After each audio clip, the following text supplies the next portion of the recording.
Hello नमस्कार दोस्तों, स्वागत है आपका आपके अपने यूट्यूब चैनल फ्यूचर कोर्स में। आज हम लोग डिस्कस करने वाले हैं अपने बायोलॉजी का आगे का पार्ट जो है आपका सेल डिवीज़न। सेल डिवीज़न में 2-3 पार्टों में आपको खत्म करूँगा, जिससे आपको हर इसी टाइप का क्वेश्चन मिल जाए। आपको ये याद रखना है कि इससे बाहर आपका क्वेश्चन नहीं जाएगा। इसकी मैं गारंटी दे रहा हूँ, आपके सीटेट यूपीटेट और किसी भी एग्जाम में इससे बाहर आपका क्वेश्चन नहीं जाने वाला है। ठीक है ना, तो हम लोग स्टार्ट करते हैं आज सेल डिवीज़न। ठीक है ना, तो सेल डिवीज़न में सबसे इम्पोर्टेंट क्या है कि सेल डिवीज़न से पहले किसने खोजा, ये भी आपको पता होना चाहिए। ओहो, बहुत कुछ मोटा चल रहा है। ठीक है ना, तो सेल डिवीज़न में सबसे पहले हम लोग सीखेंगे कि इसने किसकी खोज करी थी। तो इसकी खोज करी थी वर्चाओ ने। सेल डिवीज़न की खोज किसने करी थी? वर्चाओ ने। सेल डिवीज़न, ठीक है, किसने खोजा? वर्चाओ ने खोजा। वर्चाओ, वर्चाओं ने इसकी खोज करी थी। ठीक है ना, आपको ये याद रखना है कि किस हिसाब से इसमें क्वेश्चन बनता है। सेल तो आपको पता ही होगा, ये सेल होता है हमारा छोटा सा भाग, समझे, सेल होता है। इसके अंदर न्यूक्लियस होता है, न्यूक्लियस के अंदर होता है आपका न्यूक्लियोप्लाज्म। ठीक है, ये कुछ बेसिक चीज़ें हैं, इसी खोज रॉबर्ट ब्राउन ने करी थी। आपको ये चीज़ें याद रखनी है। ओके, अब सेल डिवीज़न का मतलब क्या होता है? जैसे मान लीजिए एक सेल है, ये 2 पार्ट में टूट गया। ठीक है, या आधे आधे पार्ट में टूट गया, कैसे टूटेगा, क्या प्रोसीजर होगा, कितने पार्ट में टूटता है, यही कंडीशंस को हम लोग कहते हैं सेल डिवीजन। ठीक है ना, सेल डिवीजन में आपको यही याद रखना है, बस इसी से आपसे क्वेश्चन पूछा जाएगा कि सेल, सबसे पहला क्वेश्चन आपके ऊपर यही पुटअप होगा कि सेल डिवीजन जो होता है वो कितने भागों में होता है। तो आपको याद रखना है सेल डिवीजन 4 भाग में होता है। बड़ा बड़ा देखो लिख दे रहा हूँ, बहुत बड़ा चल रहा है ना। 4 भाग में होता है, सबसे पहले ये आपको याद रखना है। 4 भाग में सेल डिवीजन होता है, आपको ये याद रखना है 4 भाग में। अब वो 4 भाग कौन कौन से हैं? तो 4 भाग होते हैं, मैं देखिए इसको बनाता हूँ 4 भाग। ठीक है, पहला आपका पार्ट है G1, फिर दूसरा है S, फिर तीसरा है G2, और फिर जो लास्ट वाला है वो है M। ये सारे फेज हैं। ठीक है, ये सारे के सारे क्या हैं? फेज हैं। तो ये है फेज। ठीक है, G1 phase, S phase, G2 phase, M phase. Number 1 पे पहले ये होगा, फिर ये होगा, फिर ये होगा, और फिर ये होगा। ये 4 पार्ट में सेल डिवीजन होता है। इसमें से जो 3 पहले वाले पार्ट दिए हैं, तो पहले वाले G1 S G2, ये 3 फेज दिए हुए हैं। इन 3 फेज को हम कहते हैं इंटरफेज। इन 3 फेज को कहते हैं हम इंटरफेज। इंटरफेज, इन 3 फेज को इंटरफेज कहते हैं। और जो चौथा वाला फेज होता है वो फ्री फेज होता है। ठीक है ना, मतलब इसे फ्री फेज कहते हैं। अब इन चारों पार्ट्स में क्या क्या होता है ये भी जरा समझ लीजिए। इन चारों पार्ट्स में कैसे क्या हम करेंगे, कि सभी के फंक्शंस क्या होते हैं, सभी कैसे वर्क करते हैं, हमें ये भी समझना पड़ेगा, है ना। सबसे पहले हम लोग बेसिक से इंफॉर्मेशन को समझते हैं, जिससे आपको समझने में भी आसानी रहे। सबसे पहले हमारा है G1 फेज। ठीक है ना, सबसे पहले हमारा फेज है G1 फेज। तो जीवन फेज में क्या होता है? तो आपने आरएनए का नाम सुना ही होगा। आरएनए तथा प्रोटीन का संश्लेषण सेल के अंदर, इसके अंदर इसमें होता है। ठीक है, तो इसमें क्या होता है, जैसे मान लीजिए हमारा सेल है, सेल के अंदर आपको पता है आरएनए, डीएनए, प्रोटीन और प्रोटोप्लाज्म होते हैं। इसी के अकॉर्डिंग जो हमारा आरएनए है और प्रोटीन है, तो इसमें क्या होता है हमारा प्रोटीन। ठीक है, protein plus RNA, protein plus RNA, protein plus RNA का संश्लेषण होता है। ठीक है, इसमें क्या होता है? संश्लेषण होता है।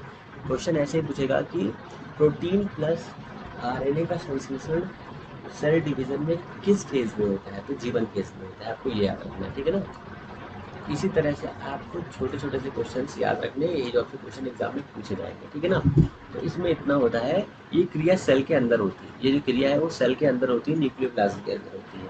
अब आपको ये भी याद रखना है, डीएनए से आरएनए में, जो डीएनए से आरएनए में कन्वर्ट करने की प्रक्रिया को क्या कहते हैं? हम लोग कहते हैं ट्रांसक्रिप्शन। ट्रांसक्रिप्शन, आपको ये भी याद रखना है। और आरएनए से डीएनए में कन्वर्ट करना क्या कहलाता है? Reverse transcription. ठीक है ना, रिवर्स ट्रांसक्रिप्शन, आपको ये भी याद रखना है। चलिए दूसरे फेज से चलते हैं। दूसरा फेज हमारा कौन सा फेज है? तो हमारा दूसरा फेज है एस फेज। एस फेज, तो इस फेज में क्या होता है? तो एस फेज जो हमारा दिया हुआ है, इसमें डीएनए का संश्लेषण होता है। इसमें डीएनए का संश्लेषण होता है, डीएनए का संश्लेषण होता है, संश्लेषण होता है। आपको ऐसे याद रखना है, क्वेश्चन ऐसे पूछेगा कि जो सेल डिवीजन दिया हुआ है, सेल डिवीजन में डीएनए का संश्लेषण किस फेज में होता है? तो एस फेज में होता है। प्रोटीन और प्लस आरएनए का संश्लेषण किस फेज में होता है? तो ये होता है G1 फेज में, ठीक है ना। अब आइए दूसरे पार्ट में, ये भी आप समझते रहिए करके। नंबर 1 ये हो गया, आपको इसी सीक्वेंस में याद भी रखना है। नंबर 3 ये हो गया आपका G2 phase. G2 phase, G2 phase में क्या होता है? सेल डिवीजन के लिए जो ये आपका जो सेल दिया होता है ना, जो ये सेल है, डिवीजन के लिए रेडी हो जाता है। मतलब ये होता है टूटने के लिए रेडी होता है। मान लीजिए ऐसे टूट गया या ऐसे टूट, जिस हिसाब से। तो इसमें इसमें आपको याद रखना है, जो आपकी कोशिका है, कोशिका जो है आपकी, वो क्या करती है? सेल डिवीजन के लिए रेडी हो जाती है। मतलब सेल डिवीजन के लिए, सेल डिवीजन के लिए तैयार हो जाती है, ठीक है ना, तैयार हो जाती है। फिर चौथे पार्ट में आ जाइए। चौथा पार्ट कौन सा पार्ट है? अच्छा, एक चीज़ ये भी याद रखिए, जो आपके तीनों पार्ट को मिला के G1 plus S plus G2, इन तीनों को मिला करके जो पार्ट बनता है, उस हम पार्ट को कहते हैं इंटरफेज, मतलब विरामावस्था। विरामावस्था, तो इसे हम विरामावस्था कहते हैं। ओके, चलिए नेक्स्ट देखते हैं हम। तो अब इसके आगे दिया हुआ है आपका एम फेज। तो आपका दिया हुआ है M phase. M phase, M phase. तो एम फेज में क्या होगा? तो एम फेज में भी आपको याद रखना है, एम फेज में आपका ये जो सेल डिवीजन के लिए रेडी हो जाता है, तो इसमें होता क्या है? ठीक है, तो इसमें सेल डिवीजन करने लगता है, मतलब हो जाता है एक। तो इसे कहते हैं मिटोटिक फेज। मिटोटिक फेज कहते हैं इसको, मिटोटिक फेज, ये फेज कहते हैं, ठीक है ना। इस फेज के भी दो दो फॉर्म्स हैं, ठीक है। इस सेल के भी दो फेज है। अब इसे हम कहते हैं एम फेज, ठीक है, ये याद रखिएगा, एम फेज कहते हैं। अब इसके दो पार्ट बन जाते हैं। पहला पार्ट बनेगा आपका और दूसरा पार्ट बनेगा आपका। तो दोनों पार्ट को आपको याद रखना है, हालांकि इतने लंबे आपसे पूछेगा नहीं, फिर भी आप ये देख लीजिए। तो पहला होता है कैरियोकाइनेसिस। कैरियो कैरियोकाइनाइसिस, हिंदी में लिखे दे रहा हूँ, इससे आपको समझ में आ जाए, ठीक है ना। दूसरा क्या है आपका? ये है साइटोकाइनाइसिस। साइटोकाइनाइसिस, ठीक है ना, समझते रहिए। अब इसे हिंदी चाहे तो आप इंग्लिश में भी लिख सकते हो, तो इसको लिख लीजिए कैरियो काइनाइसिस। नाम बहुत अटपटे से हैं। और ये है साइटोकाइनेसिस। साइटोकाइनेसिस, ठीक है ना। ये दोनों पार्ट हो गया, ठीक है। अब इस वाले पार्ट में क्या होता है? इस वाले पार्ट में आपको याद रखना है, दो चीज़ें होती हैं। पहला होता है इसमें साइटोप्लाज्म का विभाजन होता है। साइटोप्लाज्म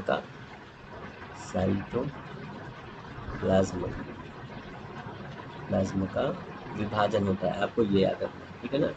तो जब सेल वो डिवीजन के लिए रेडी हो जाएगा, तो साइटोप्लाज्म का विभाजन हो जाएगा। साइटोप्लाज्म क्या होता है आपको पता ही है, मैं बताऊँ। जैसे मान लीजिए इसके अंदर जो लिक्विड फील रहता है उसे हम साइटोप्लाज्म, इसके अंदर न्यूक्लियस होता है, उसके अंदर जो लिक्विड होता है उसे हम न्यूक्लियोप्लाज्म कहते हैं। अब इसमें बड़ी क्रियाएं होती हैं, तो इसमें 4 फेज इसमें भी होते हैं। इसमें भी 4 फेज होते हैं, 1 2 3 और 4। चारों फेज को समझना है हमको बहुत ही धीरे धीरे करके। तो पहला वाला फेज, इसमें आपको ये याद रखना है, इसमें क्वेश्चन तत्व में कैसे बनेगा। इसमें न्यूक्लियस का विभाजन होता है। इसमें देखिए न्यूक्लियस का विभाजन हो रहा है, और इस वाले में क्या हो रहा है? साइटोप्लाज्म का विभाजन होता है। इस वाले में साइटोप्लाज्म का विभाजन होता है। दोनों को आप याद रखिए, यहीं से क्वेश्चन बनेगा आपका, ठीक है ना। तो पहला वाला दिया हुआ है आपका, हो जाएगा ये पहला प्रोफेज, ठीक है। इसे कहते हैं हिंदी में पूर्व अवस्था। तो पहली अवस्था कौन सी होती है? पूर्व अवस्था, ठीक है, पूर्व अवस्था। दूसरा क्या है? मध्य अवस्था। मध्य अवस्था, मध्य अवस्था, इसे हम इंग्लिश में मेटाफेज कहते हैं। मेटाफेज, ठीक है ना। तीसरा क्या है हमारा? अवस्था, एनाफेज, ठीक है। इसे कहते हैं हम लोग पश्च अवस्था, पश्च अवस्था। और चौथी वाली दिया है हमारे टैलोफेज। टैलोफेज, इसे कहते हैं हम लोग अंतः अवस्था। इसी अवस्था में सेल डिवीजन जब होता है, तो हमारा जो सेल होता है वो दो इक्वल पार्ट्स में डिवाइड हो जाता है। आपको ये याद रखना है। इससे आपसे सिर्फ इतने क्वेश्चन पूछे जाएंगे कि जो हमारा सेल डिवीजन में जो एम फेज होता है, मिटोटिक एम फेज होता है, वो कितने पार्ट्स में होता है। तो 2 पार्ट्स में होता है, आपको ये याद रखना है। वो पार्ट्स कौन कौन से हो सकते हैं? एक होता है कैरिनोकाइनेसिस और एक होता है साइटोकाइनेसिस। साइटो का जैसे कि आपको नाम समझ आ रहा है साइटो, और यहाँ पर भी साइटो दिया है, तो इसमें साइटोप्लाज्म का डिवीजन हो जाएगा। इसमें कैरियोकाइनेसिस दिया हुआ है, कैरियोकाइनेसिस मतलब न्यूक्लियस का विभाजन हो जाएगा, दोनों का विभाजन हो जाएगा। सबसे बड़ी अवस्था कौन सी अवस्था होती है? टेलोफेज अवस्था होती है, ये आपको याद रखना है। इसमें से क्वेश्चन से ये पूछेगा कि न्यूक्लियस का विभाजन किस फेज में होता है। हर की क्वेश्चन में आपसे पूछेगा एम फेज में, बड़े फेज में आपसे पूछ लेगा तो वो पूछेगा कैरियोकाइनेसिस, ऑप्शन में दिया होगा, ठीक है ना। आपसे ये और ये पूछेगा कैरियोकाइनेसिस जो होता है वो कितने पार्ट में होता है, तो 4 पार्ट में होता है, ये भी आपको याद रखना है। अब एक बार थोड़ा सा रिकवर कर लीजिए। G1 plus S plus G2, ये फेज होते हैं। इन फेज को क्या कहते हैं? विरामावस्था कहते हैं, आपको ये याद रखना है, विरामावस्था कहते हैं। वैसे तो सेल डिवीजन का दूसरे लेक्चर में बताऊंगा, आपको ये भी पढ़ना पड़ेगा सेल डिवीजन कितने प्रकार के होते हैं, कौन कौन से होते हैं। वर्चाओं ने इसकी खोज करी थी, आपको ये भी याद रखना है। सबसे बड़ी अवस्था कौन सी होती है? वो 3 अवस्थाएं, सबसे बड़ी अवस्था 3 अवस्था होती है। न्यूक्लियस का विभाजन किस अवस्था में होता है? तो एम फेज में होता है। साइटोप्लाज्म का भी एम फेज में होता है, आपको ये याद रखना है। अगर वो इसके अंदर पूछ रहा है तो न्यूक्लियस का विभाजन कैरियोकाइनेसिस में होता है, ठीक है ना। आपको याद रखना है। सेल टाइप में भी आपको याद रखना है, 3 प्रकार का विभाजन होता है, असूत्री, समसूत्री और अर्धसूत्री में। ये नेक्स्ट वीडियो में बताऊंगा। अगर आपको चीज़ें पसंद आई तो प्लीज़ चैनल को लाइक शेयर सब्सक्राइब जरूर करें।